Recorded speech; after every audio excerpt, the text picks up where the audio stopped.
Ring का moment of inertia ज्यादा होता है डिस्क से।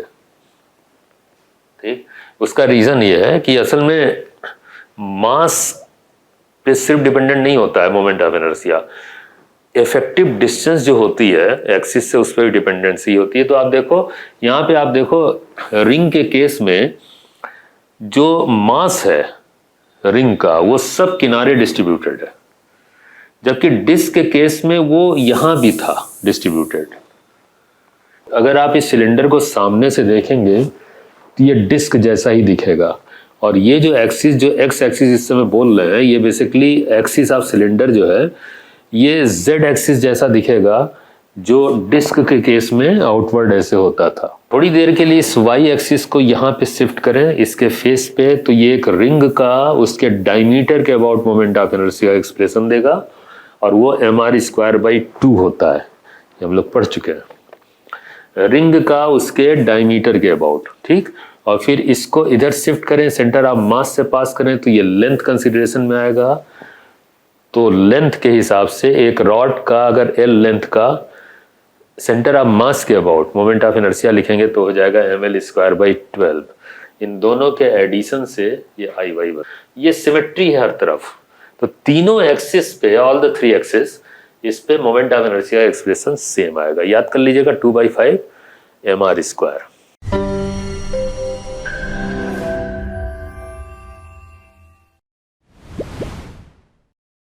सर्कुलर रिंग, अब रिंग आप समझ ही रहे हो कि एक वायर से बनी होगी ऐसे, है ना, ये प्लेट नहीं है, रिंग है। ठीक, अब ये भी सिमेट्री का केस होता है। तो सिमेट्री, ये सेंटर ऑफ मास दिखाया जा रहा है, आर रेडियस की रिंग है, एक्स एक्सिस और वाई एक्सिस के about moment of inertia equal है, और कितना होगा, mr²/2 होगा। डिस्क के केस में mr²/4 था, ये mr²/2 है। रिंग का मोमेंट ऑफ इनर्शिया ज्यादा होता है डिस्क से। ठीक, उसका रीजन ये है कि असल में मास पे सिर्फ डिपेंडेंट नहीं होता है moment of inertia, effective distance जो होती है एक्सिस से उस पर भी डिपेंडेंसी होती है। तो आप देखो यहाँ पे, आप देखो रिंग के केस में जो मास है रिंग का वो सब किनारे डिस्ट्रीब्यूटेड है, जबकि डिस्क के केस में वो यहां भी था डिस्ट्रीब्यूटेड। तो चूंकि सारा का सारा मास किनारे हो गया, तो सारा मास का डिस्टेंस आर हो गया, जबकि डिस्क के केस में मास पूरे प्लेट पे डिस्ट्रीब्यूटेड था। तो कुछ हिस्सा एक्सिस के पास में हो जाता था, कुछ बहुत पास में हो जाता था, कुछ दूर हो जाता था। तो कुछ का मोमेंट ऑफ इनर्शिया कुछ पार्ट का कम होगा, कुछ का ज्यादा होगा, जो दूर वाले उनका ज्यादा होगा, जो पास वाले पार्ट है उनका कम होगा। मतलब overall moment of inertia ring के केस से कम ही पड़ेगा, क्योंकि इसमें तो सारा का सारा मास दूर है, तो डिस्टेंस ज्यादा होने से मोमेंट ऑफ इनर्शिया ज्यादा मिलता है। इसीलिए आप देखेंगे कि इसका एक्सप्रेशन वैल्यू ज्यादा रखेगा। वो mr²/4 था, वो कम था, इसका हाफ डिस्क का मोमेंट ऑफ इनर्शिया जो था। ठीक है, अच्छा, अब z एक्सिस के अबाउट बात करें तो फिर वही बात आती है कि x और y एक्सिस के अबाउट मोमेंट ऑफ इनर्शिया आप ऐड कर दोगे mr²/2, तो ये देखें z के about moment of inertia mr² आ गया। तो रिंग का z एक्सिस के about moment of inertia mr² होता है, जबकि डिस्क का mr²/2 था, कम होता है डिस्क का। फिर इसमें भी बात आती है कि अगर कोई रैंडम एक्सिस आप बना दो जो इस रिंग के प्लेन में हो और सेंटर ऑफ मास से पास हो रहा हो, तो सिमेट्री के कारण इसके अबाउट भी मोमेंट ऑफ इनर्शिया वही होगा जो एक्स और वाई एक्सिस के अबाउट था। ये भी तो डायमीटर ही हो गया, ये सब डायमीटर हो गए। तो IP is also equal to the same mr²/2। ठीक, फिर आती है बात एक पार्ट की, कि इस रिंग का एक पार्ट कट किया गया और ये r रेडियस का है, और इसका एक्सप्रेशन अगर मोमेंट ऑफ इनर्शिया लिखेंगे तो फिर वही होगा जो रिंग का ही होता है। लेकिन फिर वही बात ध्यान रखनी है, ये एक्सप्रेशन तभी इस्तेमाल होगा जब मास इनका ही दिया हो। इसका मास m दिया है तो ये इस्तेमाल करें, इसका भी मास m दिया है तो ये इस्तेमाल करें। लेकिन अगर इसमें से ये कट करके बनाया जाएगा तो फिर मास को तो उसी तरीके से आपको पार्ट में लेना होगा। जैसे डिस्क के केस में आपने देखा था कि मान लीजिए थीटा एंगुलर साइज का ये पार्ट कट किया गया रिंग में से, तो फिर उसी बात को ध्यान में रखते हुए कि अगर इसका मास m दिया है ना, इस पूरे रिंग का, कि moment of inertia of the sector cut from the ring of mass m, ये पूरे का, तो फिर आपको यही करना है कि mr² एक्सप्रेशन तो लेंगे, लेकिन मास को आप उतना ही रखेंगे जितना ये रिंग की साइज है इसके रिस्पेक्ट में, मतलब θ/360 से फिर मल्टीप्लाई कर दीजिएगा mr² में, जैसे डिस्क में हुआ था, ये आया था ना ये पार्ट, तो इसमें भी करना। तो ये एंगल रख दीजिएगा, ये मास इसका दिया होगा, ये एंगल रख दीजिएगा, इस एक्सप्रेशन से आ जाएगा। z एक्सिस के अबाउट है मोमेंट ऑफ इनर्शिया, ये याद रखिएगा। ठीक, एक क्वेश्चन देखें, नीट में आया हुआ कि from a circular ring of mass m and radius r, an arc corresponding to a 90-degree sector is removed. The moment of inertia of the remaining part of the ring about an axis passing through the center of the ring and perpendicular to the plane of the ring, वही z axis हो गया, इस k times mr², ये थोड़ा सा बदलाव किया इन्होंने, then the value of k, मतलब कह रहे हैं कि वो जो पार्ट कट किया उसका moment of inertia expression k into mr² है, तो k की वैल्यू बताओ। सिंपल, मीन्स वही मोमेंट ऑफ इनर्शिया पार्ट का तो पूछ रहे हैं, तो कुछ ऐसे अप्रोच कर जाइए कि भाई जो पार्ट कट किया गया उसमें जरा ध्यान दीजिएगा, वो इसमें से ये जरा आप ध्यान दीजिए 90 डिग्री का सेक्टर रिमूव किया गया है और रिमेनिंग कितना बचा, तो देखिएगा यहाँ पे इस पूरी रिंग में से ये 90 डिग्री का सेक्टर ये रिमूव कर रहा है, कुछ ऐसे देखिए, ये देख रहे हैं 90 डिग्री इसको रिमूव किया है ना, तो इतना बचा ना, इसका नहीं पूछ रहे हैं, ये बचे हुए का है ना। तो the moment of inertia of the remaining part of the ring, remove किया 90 डिग्री और रिमेनिंग पार्ट का पूछ रहे हैं, तो रिमेनिंग पार्ट का एंगल कितना हुआ, ऑफ कोर्स एंगल 270 डिग्री होगा, 360 में से 90 डिडक्ट करो 270, तो 270 डिग्री का मोमेंट ऑफ इनर्शिया निकालना होगा। एक्सप्रेशन ये था, अभी आपने पढ़ा था, ठीक, ये फॉर्मूला है, इसमें m जो है वो कैपिटल M दिया हुआ है और थीटा आपने निकाल लिया 270, तो रख देता हूं मैं, ये देखें m जो है वो कैपिटल M, ये रख दिया, थीटा की जगह 270 ये आ गया, और फिर आप इसे कैलकुलेट कर लें तो ये 3/4 हो जाएगा, अगर आप कैलकुलेट करेंगे इसे तो 90 से कट जाएगा, तो 90 से आप कट करेंगे तो ये 3 होगा और ये 4 होगा। ठीक है, अच्छा आगे अगले स्टेप में ये कह रहे हैं कि ये जो एक्सप्रेशन है इसको कंपेयर आप कर लो किससे, ये 3/4 mr² आया ना, तो इन्होंने कहा कि ये जो एक्सप्रेशन है वो किसके बराबर है, k टाइम्स mr² के बराबर। तो इसे क्या करें, ये जो एक्सप्रेशन आया मोमेंट ऑफ इनर्शिया का, इसको k इंटू mr² रख दें, जैसा कि क्वेश्चन में बोल रहे हैं यहाँ पे। तो कह रहे हैं कि k की वैल्यू बता दो, कंपेयर कर लो, k की वैल्यू क्या दिख रही है, यही तो दिख रही है 3/4, k इज इक्वल टू 3/4, बाकी mr² तो ये सेम है, ये आंसर आ गया। ठीक है ना, तो सीधे ये फॉर्मूला यूज करें ऐसे केस के लिए और फाइंड कर लें।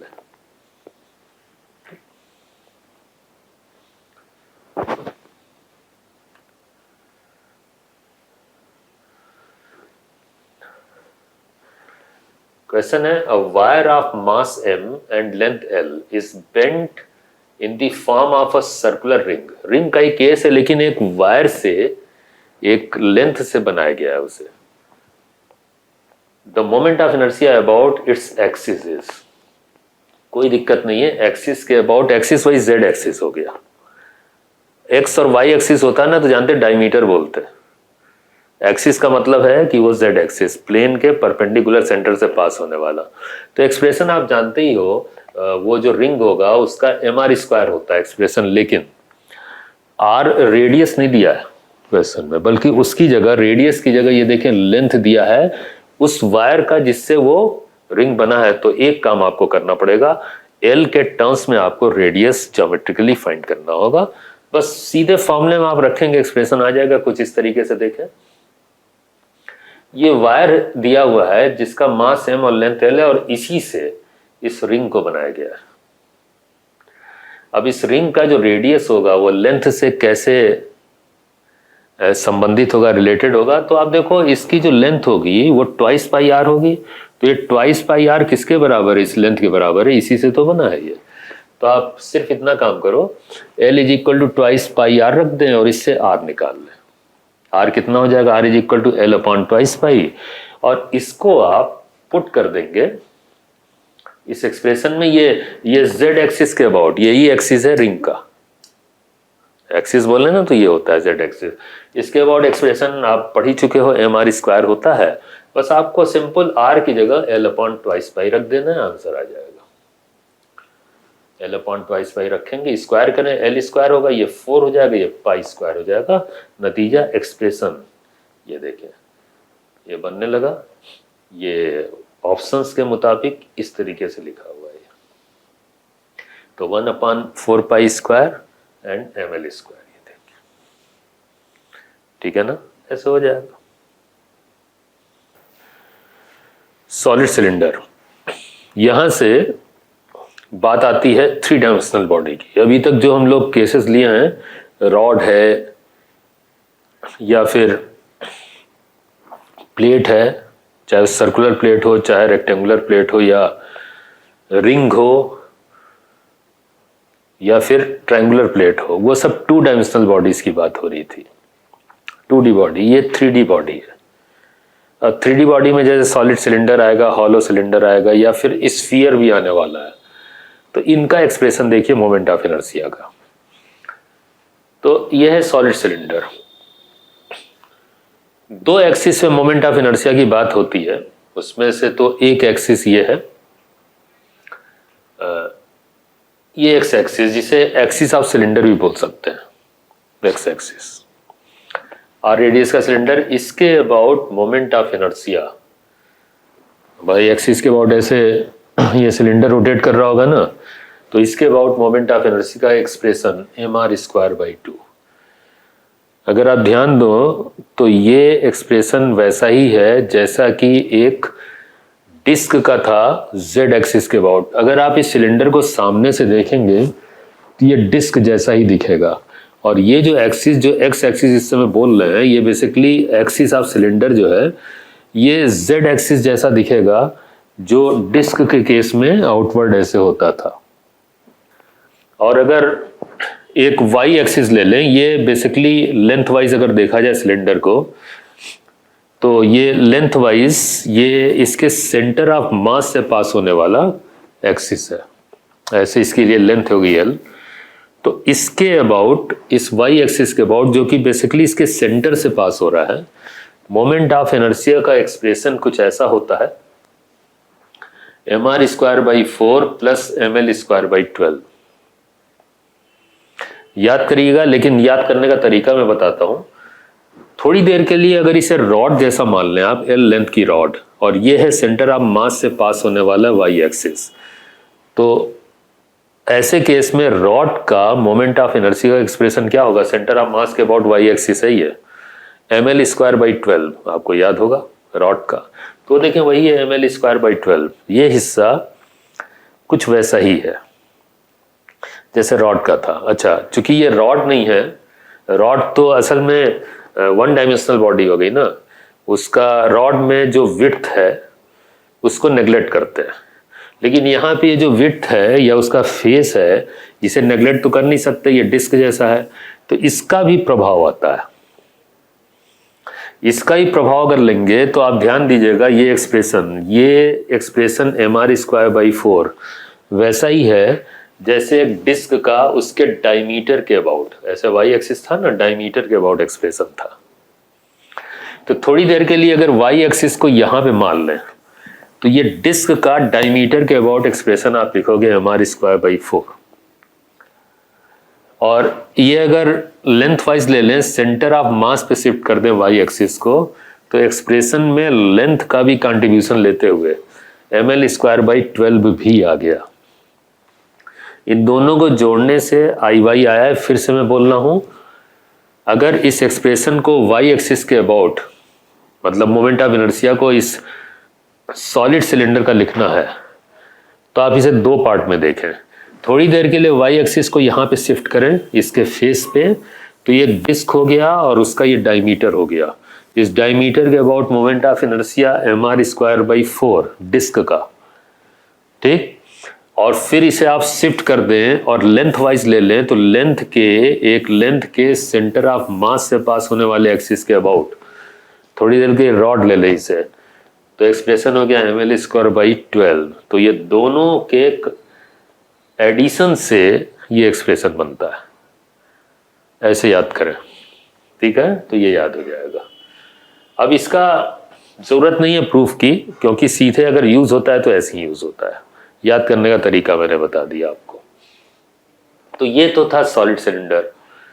सिलिंड्रिकल शेल की बात करें तो शेल बेसिकली, शेल का मतलब है एक थिन वॉल का हॉलो सिलेंडर।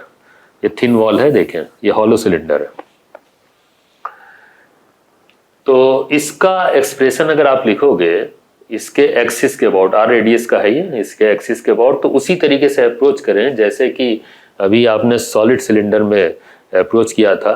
तो इस एक्सिस के अबाउट अगर ये सामने से देखेंगे तो ये सिलेंडर आपको रिंग जैसा दिखेगा। तो आप समझ लीजिए कि रिंग का मोमेंट ऑफ इनर्शिया उसके जेड एक्सिस के अबाउट जो होता था, है ना, वही एक्सप्रेशन इसका भी होगा मोमेंट ऑफ इनर्शिया का इसके एक्सिस के अबाउट। तो I X is equal to mr², ये रिंग का है जेड एक्सिस के अबाउट। सामने से रिंग जैसा दिख रहा है ना, इसलिए। और फिर अगर y एक्सिस के अबाउट, जो कि सेंटर ऑफ मास से इसके पास हो रहा है, और इसका लेंथ l लिया जाए वैसे, है ना, मोमेंट ऑफ इनर्शिया अगर आपको निकालना है तो वही अप्रोच करें जो अभी थोड़ी देर पहले मैंने आपको सॉलिड सिलेंडर के लिए बताया था। अगर उस अप्रोच से आप लिखेंगे मोमेंट ऑफ इनर्शिया तो कुछ ऐसे, थोड़ी देर के लिए इस वाई एक्सिस को यहाँ पे शिफ्ट करें इसके फेस पे, तो ये एक रिंग का उसके डायमीटर के about moment of inertia expression देगा, और वो mr²/2 होता है, ये हम लोग पढ़ चुके हैं। रिंग का उसके डायमीटर के अबाउट, ठीक। और फिर इसको इधर शिफ्ट करें, सेंटर ऑफ मास से पास करें, तो ये लेंथ कंसिडरेशन में आएगा। तो लेंथ के हिसाब से एक रॉड का अगर l लेंथ का सेंटर ऑफ मास के अबाउट मोमेंट ऑफ इनर्शिया लिखेंगे तो हो जाएगा ml²/12। इन दोनों के एडिशन से ये IY बनता है। तो ये वही अप्रोच है जैसे सॉलिड सिलेंडर के लिए लिखा था, बस बदलाव यहाँ पे है, क्योंकि यहाँ पे ये रिंग जैसा दिख रहा है तो रिंग के डायमीटर के अबाउट हो गया, और वहां पे डिस्क जैसा था तो वो डिस्क के डायमीटर के अबाउट मोमेंट ऑफ इनर्शिया का ये पार्ट था। mr²/4 था उसमें, ये mr²/2 होगा। ऐसे याद करें, ठीक है।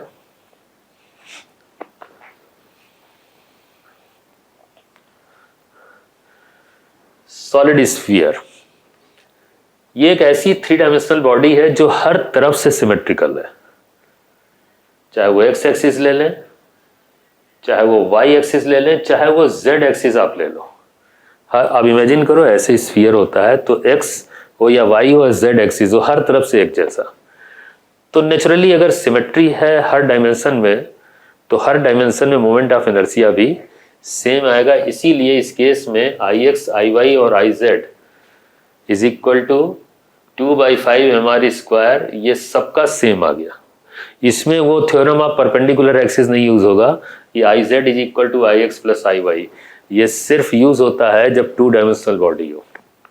थ्योरम ऑफ परपेंडिकुलर एक्सिस वो हम लोग जब पढ़ेंगे तो उसमें जिक्र आएगा इस बात का। ये सिमेट्री है हर तरफ, तो तीनों एक्सिस पे, ऑल द 3 एक्सिस, इस पे moment of inertia expression same आएगा। याद कर लीजिएगा 2/5 mr², ठीक है। क्वेश्चन है, what is the moment of inertia of solid sphere of density rho and radius r about its diameter. ये कोई खास बात नहीं है, सीबीएसई का क्वेश्चन है, कोई स्पेशल बात नहीं है इसमें। इसमें सिर्फ एक काम आपको करना है, क्योंकि डेंसिटी और रेडियस का जिक्र है और मास नहीं गिवन है, तो जो सॉलिड स्फीयर का जो एक्सप्रेशन अभी अभी आपने देखा था, उसी एक्सप्रेशन में आपको मास को डेंसिटी और वॉल्यूम के टर्म्स में लिख देना होगा, आंसर आ जाएगा। अब ये जो भी एक्सप्रेशन है इसको हम लोग देखते हैं कैसे आएगा। देखिए, एक्सप्रेशन तो ये है 2/5 mr², बस इसमें m का सब्स्टिट्यूशन करना है डेंसिटी और वॉल्यूम के टर्म्स में। देखें mass is equal to density into volume, ये डेंसिटी हो गया, ये वॉल्यूम क्या है भाई, स्फीयर है ना, स्फीयर का वॉल्यूम क्या होता है 4/3πr³, ये वॉल्यूम हो गया।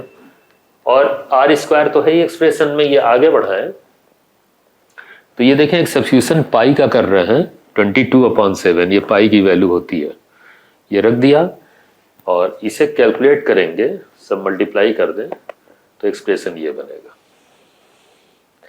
सिंपल है, फॉर्मूला बेस्ड है, बस एक यही सब्स्टिट्यूशन करना था। ठीक है,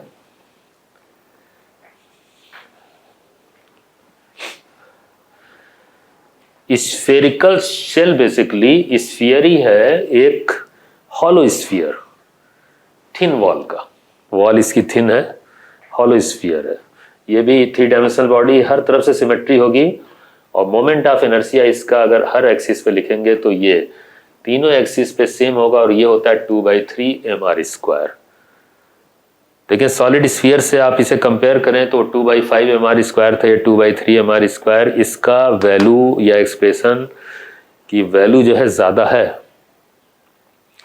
हॉलो वाले जो केसेस होते हैं उनका मोमेंट ऑफ इनर्शिया इसलिए ज़्यादा होता है क्योंकि मैंने रिंग वाले केस में बताया था आपको, डिस्क और रिंग के केस में, कि इसमें सारा का सारा मास दूर शिफ्टेड होता है, अंदर तो कोई मास है नहीं, सारा मास अगर दूर शिफ्टेड है तो फिर वो मोमेंट ऑफ इनर्शिया तो ज़्यादा ही रखेगा। सॉलिड स्फीयर में अंदर तक मास डिस्ट्रीब्यूटेड था, इसलिए वहां मोमेंट ऑफ इनर्शिया कम आ रहा था, यहां ज़्यादा आएगा। ठीक है, और एक चीज और बता दें, क्वेश्चन में अगर सिर्फ स्फीयर की बात करें तो उसे सॉलिड स्फीयर लीजिएगा, अगर हॉलो स्फीयर होता है तो बोलते हैं हॉलो स्फीयर या शेल बोलेंगे उसे।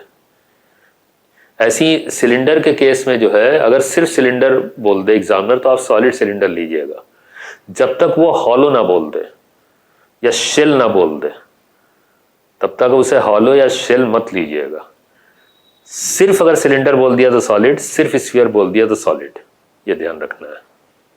ठीक है।